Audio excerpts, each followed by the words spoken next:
국제사회에서 중국과 미국은 서로 긴밀한 협조를 약속하고 국제 현안에서도 발을 맞추는 경우가 많습니다. 그러나 한편으로는 서로 믿지 못하겠다는 태도가 깔려있는 경우가 많아 중국에 바로 이웃하고 있는 우리는 불안감을 갖기도 합니다. 90년대 소련과 동구공산권이 모두 무너지고 개혁개방을 앞세운 중국이 급속도로 영향력을 키워가면서 21세기 중미관계의 미중관계는 새로운 국면으로 변해가고 있습니다. 미국을 제외하면 중국이 다음 초강대국 후보라는데 큰 이견이 없습니다. 변화하는 미중관계 속에서 우리는 어떤 미래를 내다봐야 할지, 신중국 60년 기억과 미래, 지난 시간에 이어 서진영 고려대 명예교수로부터 강의 듣도록 하겠습니다.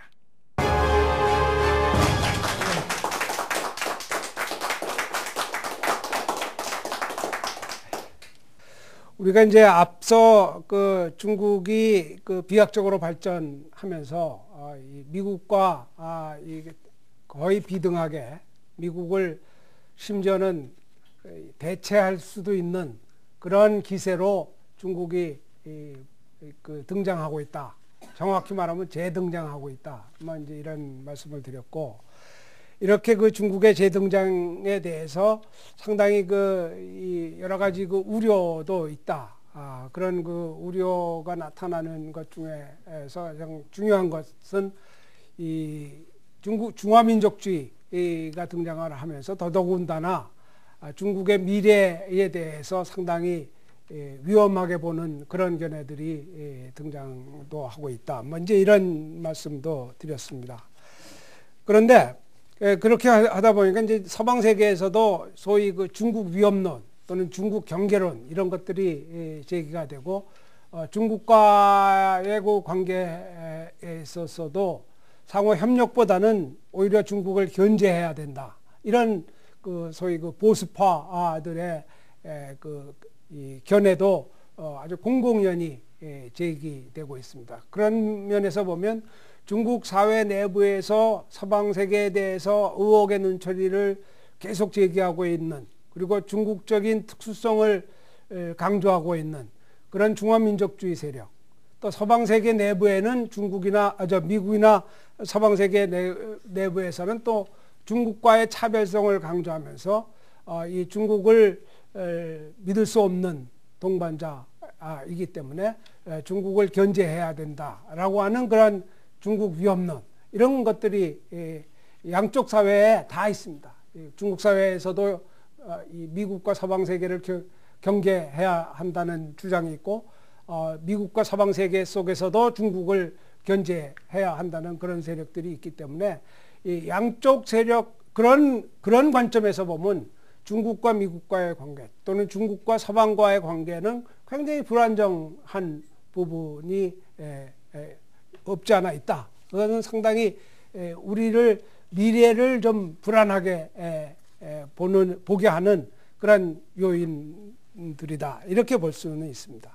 그러나 아까 이제 제가 강의를 끝내면서도 그런 얘기를 했지만, 감정적인 측면에서는 그렇게 서로 불신과 서로 믿을 수 없다는 그런 느낌들이 강하지만, 합리적이고 이성적인 측면에서 보면 사실상 양국 관계가 서로 이제는 떼어낼 수 없을 정도로 상호 의존적인, 상호 협력하지 않고서는 서로 간의 피해를 볼 수밖에 없는 그런 상호 의존 관계가 상당히 급속히 확대되고 있는 부분도 있다는 겁니다. 그러니까 왜 그런 상호 의존 관계가 어떤 식으로 발전하고 있느냐, 또 그런 상호 의존 관계가 어떻게 중미 관계를 이끌어 나가고 있느냐 하는 것이 이제 제가 두 번째 강의에서 주로 이제 말씀을 드리려고 하는 것인데, 우선 서방 세계에서 중국 위협론을 제기하는 사람들이 약간 과대평가하고 있는 부분이 있습니다.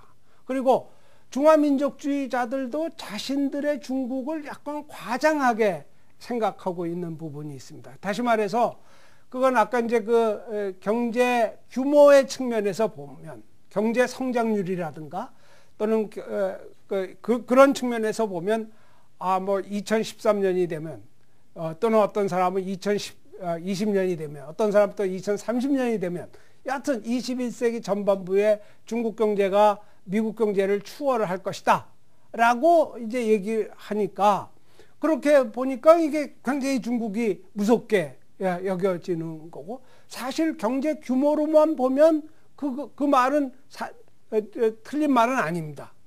그런데 경제라는 게 규모만 가지고 따지는 게 아니지 않습니까? 경제의 그 질적 내용, 그 경제의 그 내용을 측면에서 보면 중국 경제가 그렇게까지 무서울 상대는 아니다. 너무 겁먹을 필요가 없다 하는 얘기입니다. 제가 그런 의미에서 저게 이제 이 도표를 한 것이 저는 그 중국을 강대국인 강대국인데 개발도상국형 강대국이다. 이렇게 저는 정의를 내리고 있습니다. 왜냐하면 중국 경제의 내용을 꼼꼼히 살펴보면 중국 경제가 세계 경제를 앞장서서 이끌어 나갈 수 있는 그런 질적 내용을 갖춘 경제가 아니라 개발도상국의 경제와 같은 것이다. 규모는 큰데 덩치는 크고 규모는 크지만은 그러나 그 내용의 부분에서는 중국 경제는 아직도 한참 더 발전을 해야 세계 경제를 리더로서 세계 경제의 지도자로서 역할을 하려면 한참 더 기다려야 한다 하는 게 이제 제 생각입니다. 그래서 여기를 보시면은 이제 이 통계가 이제 좀 복잡해 보입니다만은 이건 사실은 2007년도 통계를 중심으로 해서 한 겁니다. 여기서 보시면은 국가의 면적이나 인구로 보면 중국이 뭐 압도적이라고 하는 것 여기 보신 것처럼 중국과 미국을 해서 보면 면적도 거의 비슷하죠. 아까 말씀드린 것처럼 호수면을 따지니까 미국이 조금 더 크고 뭐 중국이 조금 작습니다만은 거의 같고 인구에서는 압도적으로 이제 뭐 미국보다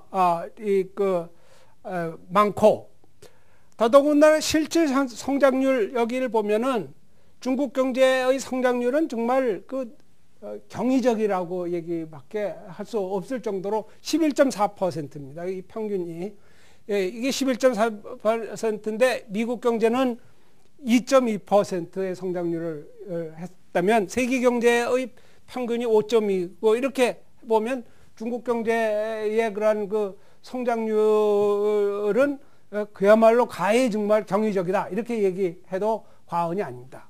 그런데 그 내용을 해서 가서 보면 총 GDP에서는 이건 계산에 따라서 좀 다릅니다만은 이 GDP를 두 가지로 계산이 됩니다. 이게 이제 하나는 서방 세계의 정통적인 GDP 계산이 있고 또 하나는 구매력을 기준으로 해서 하는 계산하는 방법이 있습니다. 이거는 경제학자들의 그래서 서방 세계 경제학자들이 두 가지로 이렇게 계산을 하는데 이 구매력 기준은 이런 겁니다.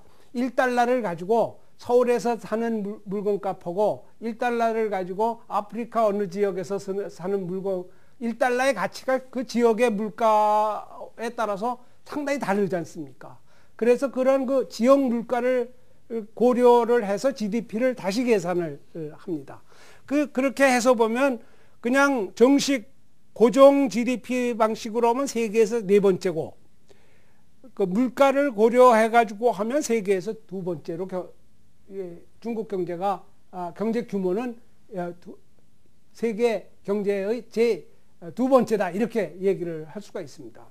그런데 1인당 GNI라고 1인당 국민소득입니다. 이게 한 사람의 1인당 국민소득으로 보면 지금 구매력 기준으로 하던 이거는 정식적으로 하면 2007년이 약 2,360불 현재는 3,000불이 넘었습니다만은 여하튼 그렇고 구매력 기준으로 하면 5,370불 연결이 됩니다. 그 사실 뭐 이렇게 해서 보면은 세계에서 중국이 132번째고 이거나 또는 119번째나 100등 바뀝니다. 중국의 그 경제적인 그 실력이 규모로 보면 세계 2위 또는 세계 3위 또는 세계 4위 이렇게 얘기를 할 수가 있지만 1인당 국민소득 한 사람 한 사람이 얼만큼 가지고 있느냐라고 1인당 국민소득으로 해서 보면 중국이 100등 바뀌다 이게. 100등 바뀌라고 하는 것은 중간 수준보다 훨씬 아래라는 것입니다.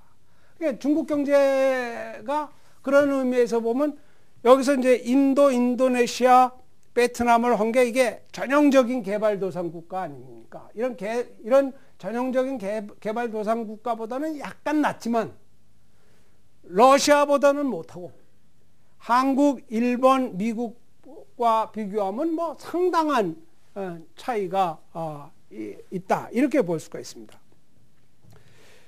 사실은 그 중국 그 사회과학원에서도 여러 가지 그 계산을 하면서 하는데 대충 그 계산하는 방법이나 시점에 따라서 다릅니다만은 이 그 사회과학원에서 2005년도에 계산을 한 거 보니까 과연 이제 중국 사람의 입장에서는 중국의 경제력이 미국에 비해서 한국에 비해서 일본에 비해서 몇 년이나 뒤처졌느냐 이걸 계산을 했습니다.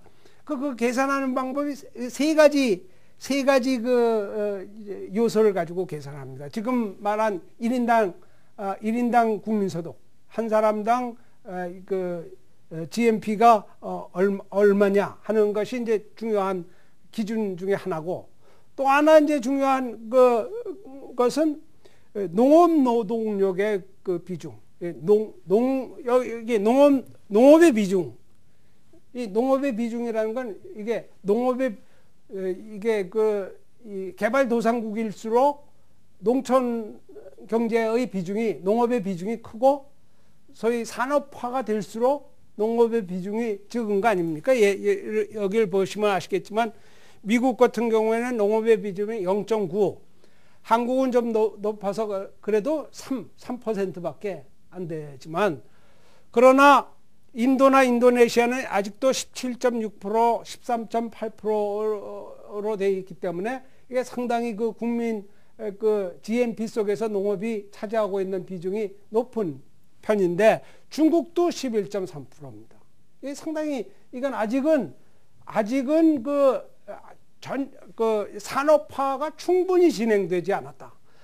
도시화가 충분히 진행되지 않았다. 그런 면에서 이런 그 여러 가지 비중 이런 걸 고려해서 하면 2005년도에 그 기준으로 해서 보니까 이 약 그 미국과는 무려 109년 차이가 난다. 이렇게 보는 거고요. 독일과는 87년, 일본과는 44년, 그리고 한국과는 25년 차이가 난다. 이렇게 그 중국 사회과학원에서 이제 자기네들이 평가를 하는 겁니다. 그러니까 왜 중국 사회과학원에서 왜 이런 평가를 내리느냐? 이게 굉장히 정치적인 모티베이션이, 정치적인 동기가 있습니다.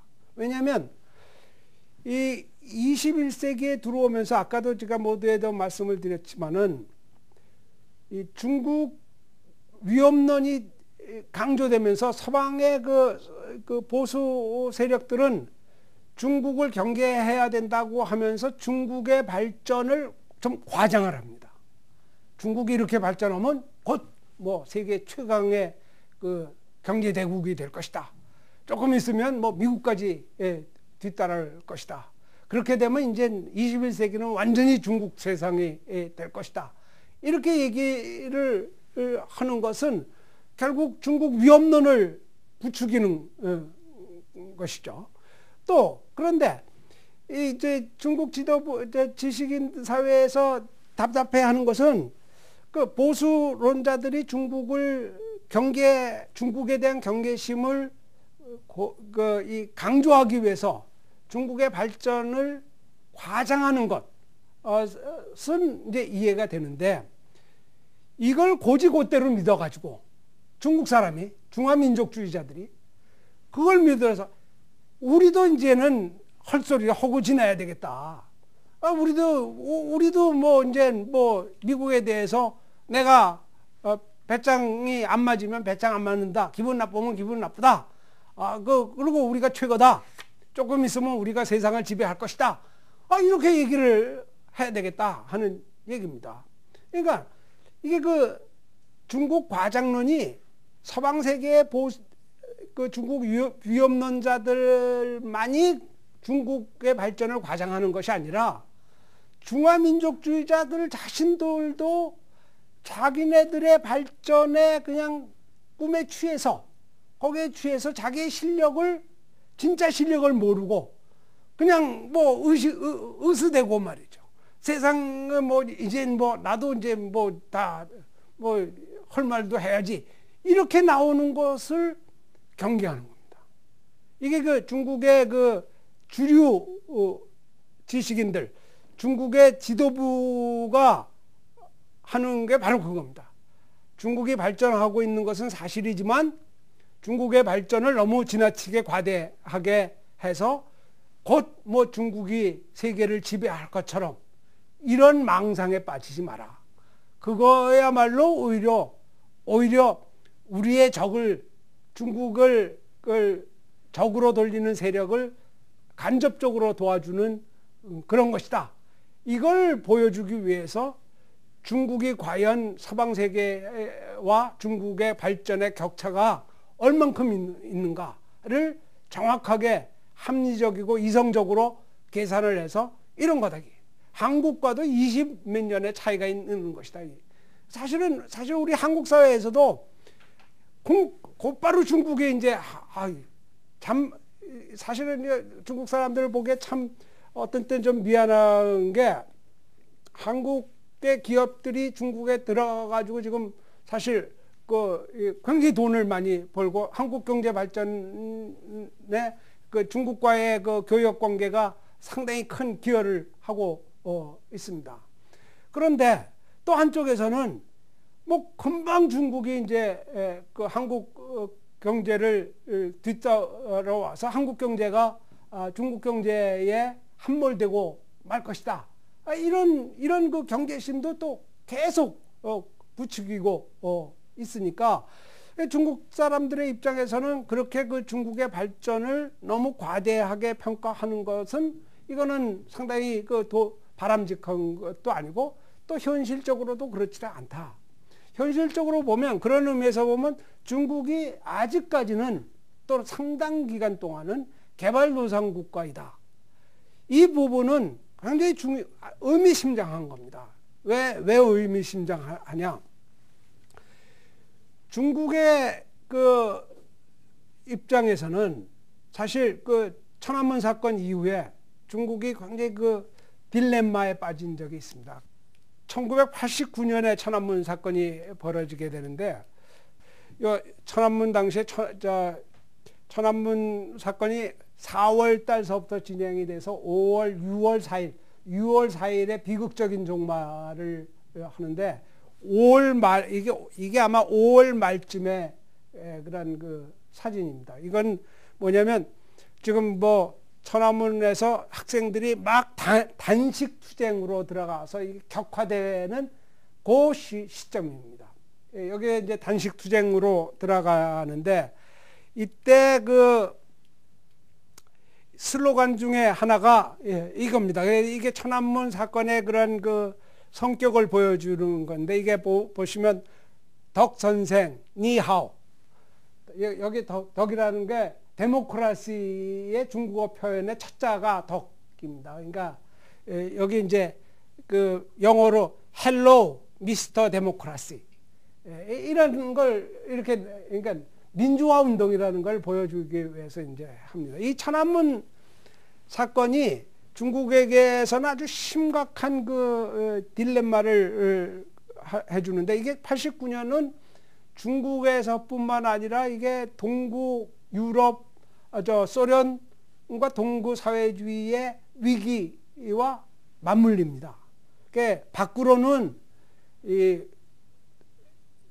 동유럽의 사회주의 국가들이 붕괴하기 시작을 하고 91년에 소련이 망함으로써 이제 89년서부터 91년 사이에 그 사회주의 국가들이 이 도미노 현상으로 쫙 붕괴해 나가는 그 시점입니다. 그러니까 당연히 중국 같은 데서도 이 천안문 사건에서 이런 슬로건이 보여주는 것처럼 공산당 지배를 타도하고 살아온 그 정치 질서를 찾아내자 하는 게 이제 천안문 사건이기 때문에 이거를 덩샤평이 유혈 진압을 하면서 그때 이제 그 보수파들은 중국 지도부 내부의 보수파들은 이런 식으로 개혁 개방을 계속하면 중국도 망한다.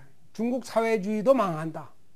그렇기 때문에 개혁 개방을 더 이상 하면 안 되겠다. 서방 세계에 더 문을 열었다가는 큰일 나겠다라고 하는 이 개혁 반대 세력들이 상당히 설득력 있게 등장을 합니다.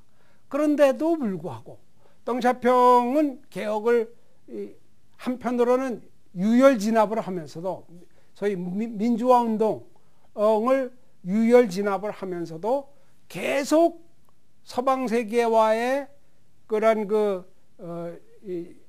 유대 관계, 즉 미국과 서방 세계의 자본과 기술을 적극적으로 받아들이지 않고서는 중국 경제가 더 이상 발전할 수가 없다.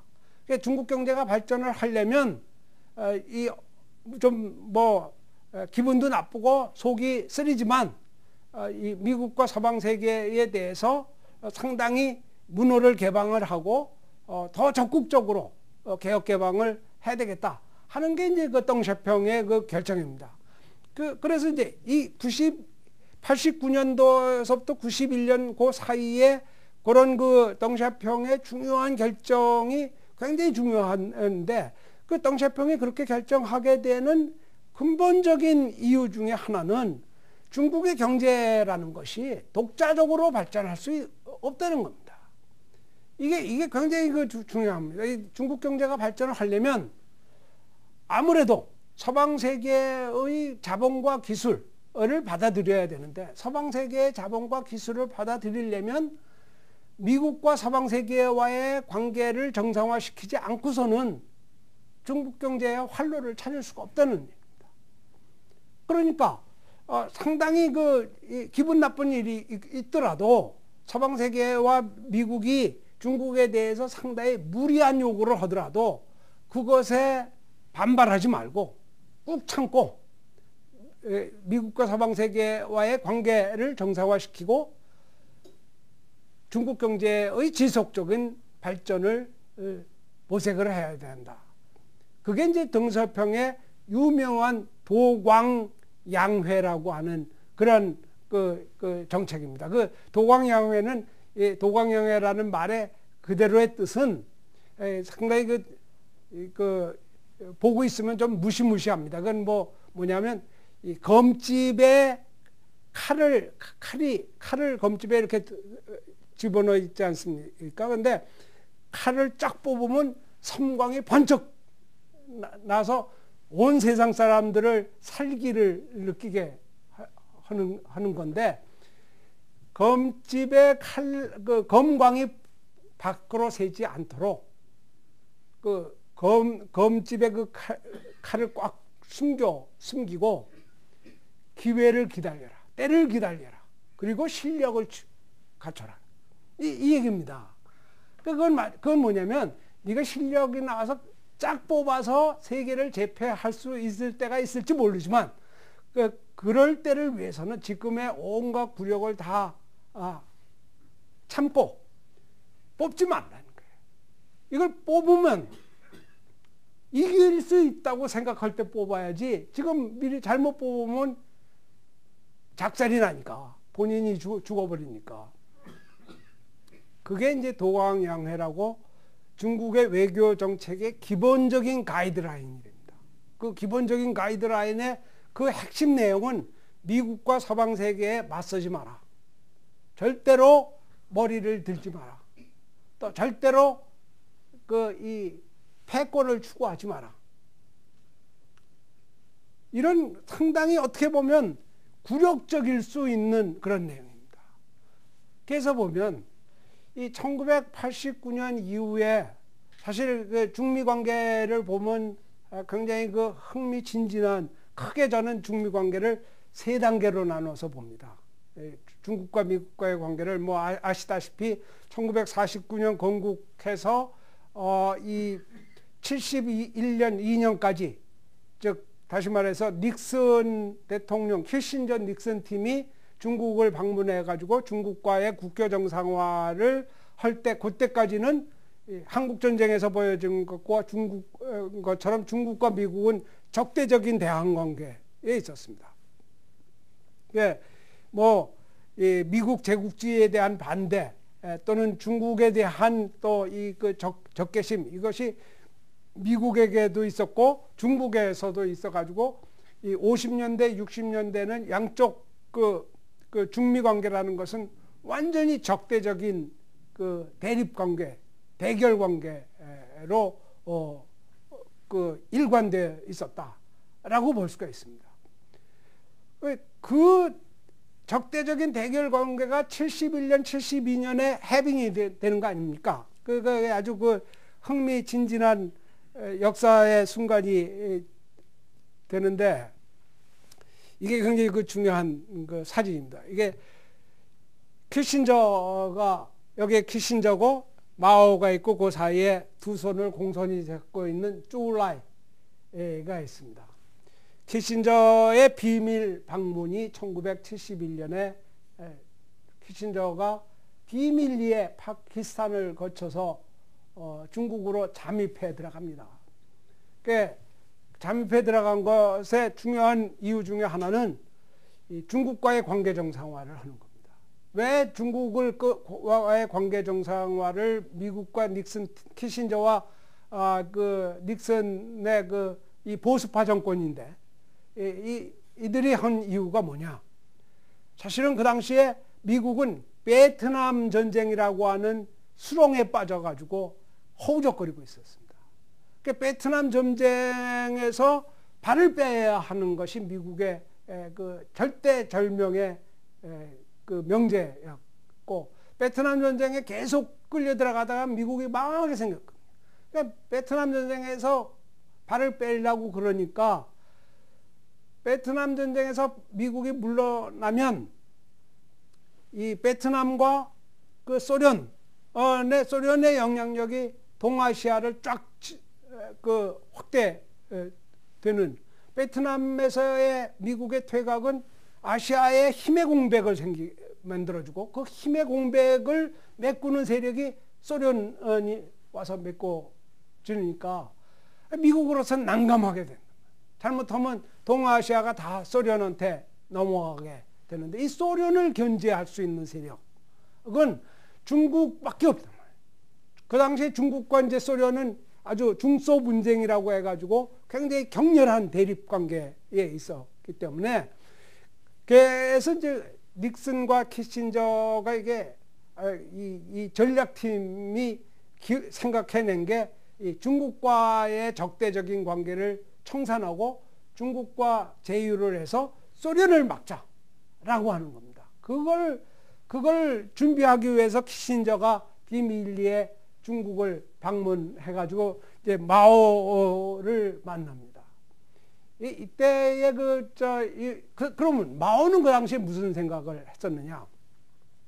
마오와 중국이 69년서부터 71년 사이에 마오와 중국이 그건 아주 굉장히 딜레마에 빠졌던 것 중에 하나가, 마오의 특히 그 문화대혁명을 거치면서 마오의 중국은 소련과 미국을 다 적대적인 세력으로 만들어 버렸습니다. 소련과 중소 분쟁을 하면서 소련과 적대 관계로 갔고, 미국과는 한국전쟁이나 뭐 이렇게 해가지고 계속 적대 관계를, 그러니까 두 개의 슈퍼 파워를 다 적으로 만들어 버렸습니다. 그러니까 마오의 개념 속에 마오뿐만 아니라 그렇게 위험한 안보 도박을 할 수가 없죠. 세계의 두 거인을 다 적으로 만들어고 중국이 살아남을 수 있겠습니까? 근데 사실은 그 당시에 69년에 굉장히 중요한 그 계기가 있었는데, 그 69년에 우수리강이라고 하는 중국과 소련의 그 국경 지역의 수비대들 사이에 유혈 충돌이 있습니다. 그러니까 소련하고 중국 사이에 여러 가지 국경 문제가 있는데, 그 우수리강이라고 하는 저쪽 그 만주 지역과 그쪽에 있는 지역에서 이 소련 수비대와 중국 수비대 사이에 그 충돌이 있어서 수백 명이 결국은 사상자가 생기는 그런 그 사태가 벌어졌습니다. 그 당시에 소련은 사실은 내심, 그 나중에 이제 드러난 거지만, 소련은 중국을 무력으로 제압을 해볼까 하는 생각을 했습니다. 왜 그랬느냐? 그 당시에 그 69년이 굉장히 중요한 부분 중에 하나인데, 중국이 소련과의 그 대결로 가면서 60년대에 그 중국이 소련을 의식해서 개발해낸 것 중에 하나가 핵무기와 미사일을 그 개발을 합니다. 그래서 특히 그 핵과 미사일 무기를 개발을 하는 이유는 소련을 견제하는 게, 오히려 미국보다는 소련을 견제하려고 하는. 그러니까 소련 군부는 69년도가 마지막 순간이라고 본 겁니다. 왜냐하면 69년이 넘어가면 중국이 IBM이라든가, 그러니까 그 대륙간 탄도 미사일을 완전히 개발해 놓고 실전 배치를 하고 나면은 중국을 칠 수가 없습니다. 무력으로 공격해 나갈 수가 없습니다. 굉장히 위험한 짓이죠. 그러니까 그런 그 대륙간 탄도 미사일과 원자 폭탄 무기가 완전한 그 실전 배치가 되기 전에 중국을 소위 서지컬 어택이라고 해요. 지금 우리가 그 미국이 한때 영변 핵실험을 이 외과 수술용 공격이라고 하는 걸 그 서지컬 어택이라고 하는 게 있습니다. 그게 그 북한을 전체를 공격을 하는 게 아니라 북한의 핵실험과 핵무기 시설이 있는 그 지역을 핀포인트해서 그것만 딱 잡아서 그것에 대해서 그냥 공격을 해서 그걸 초토화시켜 버리고 쫙 빠지는 겁니다. 이제 그런 게 그 외과 수술하듯이 도려낸다는 거죠. 그런 공격을 하려고 1994년에 미국이 그 모든 계획을 했다가 나중에 이제 그걸 취소하고 이 제네바에서 협상해서 그 경수로 해주기 하고 해서 1차 핵 위기를 극복하게 되는데, 그때 이제 그런 그 소위 외과 수술용 그 공격이라는 게 군사 전문가들이 가끔 그런 걸 기획을 합니다. 그 이스라엘 같은 것이 아랍의 어떤 지역을 그냥 공격해 가지고 그 지역에 제한된 군사적 목표만 딱 하는 것처럼, 소련은 그걸 생각을 한 겁니다. 소련이 그걸 생각을 해가지고 중국의 그런 핵시설이 밀집하고 있는 지금 신강 위구르 지역을 공격을 해서 중국의 핵 기술을 무력화 시키려고 했는데, 그 의도를 하기 전에 미국한테 한번 타진을 합니다. 키신저한테. 우리가 이런 거 하려고 그러는데 미국이 용인할 수 있겠느냐? 그랬더니 키신저가 절대로 그건 안 되겠다 해가지고 무산되는 것이 있습니다. 그러니까 마오도 그 정보를 다 알고 있죠. 그러니까 마오도 이 소련이 이제는 무력 공격까지 염두에 두고 있구나. 그러면 미국과 그 베트남 남쪽에서는 베트남 국경 지역에서 미국이 위협을 하고 있고 북부 지역에서는 소련이 그렇게 위협을 하고 있으니까 이런 상황에서 도저히 두 슈퍼파워를 적대시 해가지고는 중국이 살 길이 없다. 그럼 어떻게 할 것인가? 그게 이제 기상천외한 그 발상의 전환을 키신저 닉슨도 발상의 전환을 하고 마오와 주울레 팀이 발상의 전환을 합니다.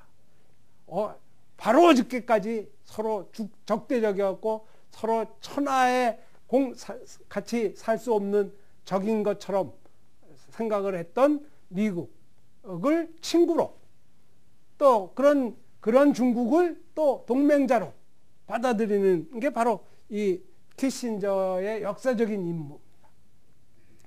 그 역사적인 임무를 미국이 이게 가짜가 아니다, 진짜다를 보여주는 장면이 바로 이제 이게 1971년 11월 유엔 총회에서의 장면입니다. 1971년 11월 유엔 총회가 뭐냐?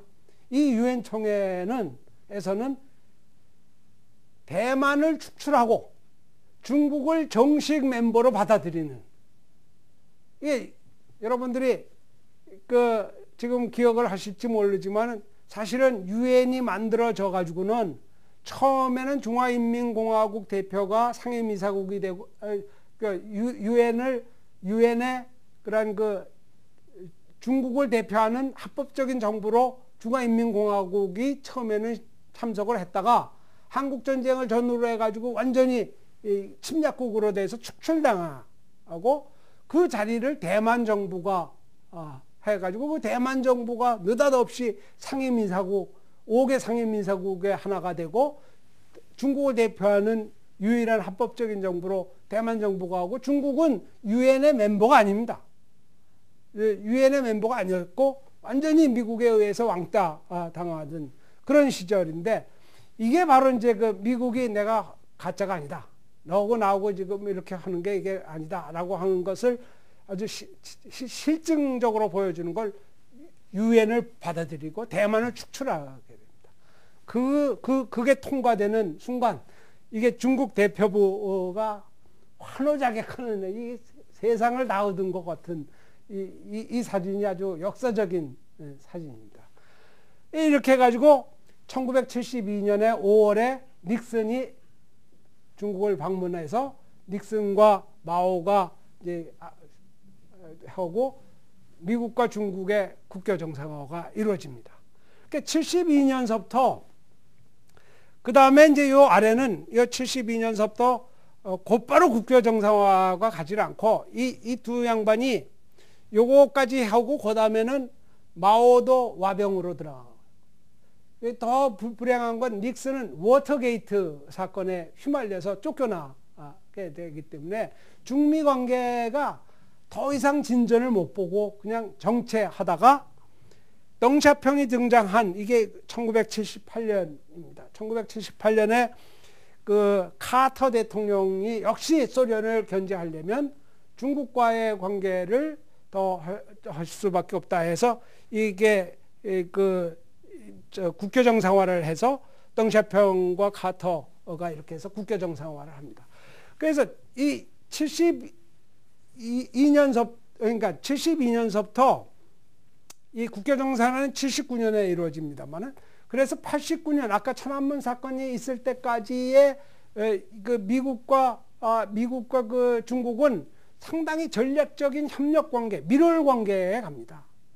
그런데 이 89년 이후에 왜 그런 밀월 관계가 깨지느냐? 아까도 말씀드린 것처럼 천안문 사태가도 있었지만 소련의 몰락, 사회주의권의 붕괴로 사실 미국의 입장에서 보면 중국의 전략적인 가치가 없어진 겁니다. 소련이 망한 다음에 중국이 이제 중국에게 중국을 더 이상 응석을 다 받아줄 이유가 없어지니까 미국도 이제 상당히 타산적으로 나오게 됩니다. 그래서 89년서부터 지금까지는 미국과 중국 사이가 상당히 그 복잡한 관계로 갑니다. 그래서 다시 이제 원상으로 들어가면 이 미국과 중국과의 관계, 그럼에도 불구하고 이 미국과 중국은 이게 서로, 특히 그 중국의 입장에서는 이 미국이나 서방 세계와의 협력을 그걸 같이 가지고 가지 않으면 중국의 지속적인 경제 발전이 안 되니까 어떤 일이 있더라도 중국 지도부는 미국과의 관계를 정상화시키고 발전시켜 나가려고 하는데 총력을 기울입니다. 그러는데 또 미국의 입장에서도 이제 점점점 세계 경제가 복잡하게 얽혀 상호 의존돼 가면서 미국의 입장에서도 중국과의 협력이 없이는 더 이상 미국도 이제 발전할 수가 없기 때문에 미국 지도부의 입장에서도 어떤 식으로든지 중국과의 상호 협력을 계속시키려고 노력을 합니다. 그래서 이번에 오바마 대통령도 그런 측면에서 보면 중국과의 협력적인 관계를 강조하고는 있지만, 그러나 중국 사회 내부에 또 미국 사회 내부에 양쪽 사회에서 다 서로 미국에서는 중국에 대해서, 중국에서는 미국에 대한 경계심이 있기 때문에 그런 이중적인 불안정한 그런 부분이 상당히 병존하고 있기 때문에 이런 중미 관계는 이 89년 이후 오늘날에 이르기까지 굉장히 불안정하게 어떤 때는 협력적인 관계가, 어떤 때는 서로 경쟁적인 관계가, 어떤 때는 서로 갈등하는 부분이 이렇게 교차하는 그런 양상으로 전개되고 있다라고 합니다. 마지막으로 그렇다면 이런 불안정한 중미 관계가 과연 한반도에 어떤 영향을 줄 것이냐, 이게 이제 제가 좀 시간이 모자라서 깊이 말씀을 드리지 못합니다만은, 이 대체적으로 봐서 우리가 중국과 미국이 적대적이었을 때는 한반도에게는 재앙입니다. 두 거인이 적대적이면 그 밑에서 살아남을 길이 없어요. 한국 전쟁이 바로 그걸 적나라하게 보여주는 건데, 그러면 두 거인들이 협력적일 때는 전략적으로 아주 긴밀하게 협력하면 한반도에게 꼭 좋은 거냐? 라고 하면 저는 그렇지 않다고 봅니다. 그게 이제 흥미있는 것이 1970, 이건 또 다른 스토리지만 1972년에 중국과 미국이 관계 개선을 하고 서로 전략적인 협력 관계로 가게 되니까 그 당시에 한국의 박정희 대통령과 북쪽의 김일성 주석이 사실 내심 굉장히 불안해합니다. 그래서 일단은 대화를 하자 해서 남북 대화가 72년 대화가 벌어지지만, 그러나 곧 이어서 이 남한과 북한에서는 체제를 공고히 이제 미국도 못 믿겠다. 이제 북한의 입장에서도 중국도 못 믿겠다. 이걸 못 믿으니까 내 몸 내가 지켜야 되겠다. 라고 생각을 해가지고 양쪽 쪽에서 체제를 공고히 하는, 남쪽에서 유신 체제가 나오고 북쪽에서 김일성 수령 체제가 나옵니다. 그게 12월 말입니다. 시기적으로 거의 비슷합니다. 그러니까 박정희 씨나 김일성 씨가 비슷한 생각을 하는 거예요. 그러니까 이 체제가 이렇게 거인들이 서로 딱 협력을 하면 그 거인들의 협력 속에서 이 한반도가 운명이 어떻게 될지 모르기 때문에 자기 스스로를 지키려고 하는 데에 그냥 몰입하게 돼서 오히려 분단을 고착화시키는 그런 결과가 나오기 때문에 두 거인들이 협력적인 관계로 가는 게 나는 반드시 좋다고 보지 않습니다.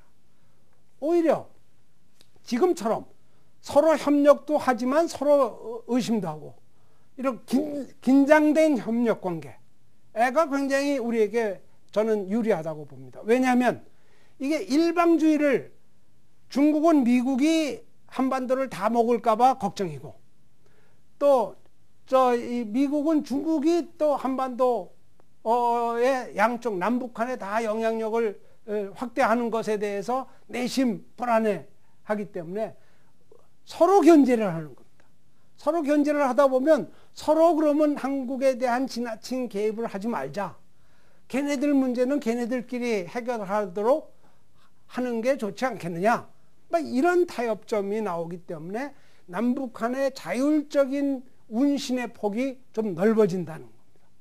그러니까 그 운신의 폭이 넓어진다고 해서 꼭 좋은 건 아니지만 그래도 이렇게 남북한이 서로 자기네들의 협력, 자기네들 당사자가 중심이 돼서 문제를 풀어갈 수 있는 역사적인 기회가 열리는 것이다.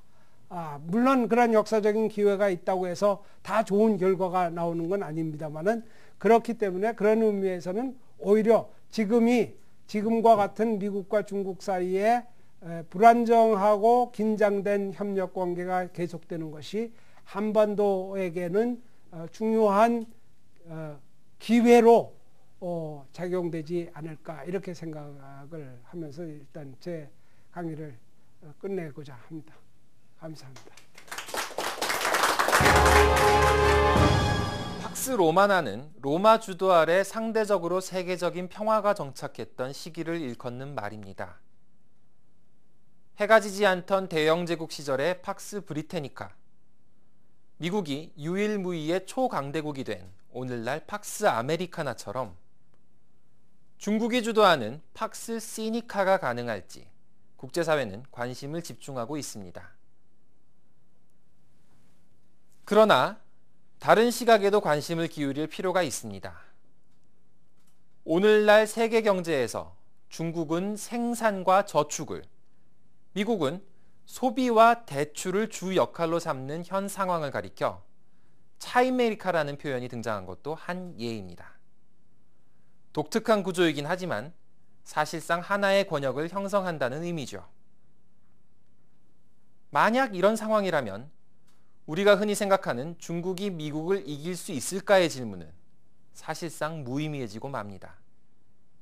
모든 면에서 두 나라와의 이해관계가 밀접한 우리는 보다 현명한 결정을 고민해야 할 겁니다. 시청해주신 여러분 감사합니다.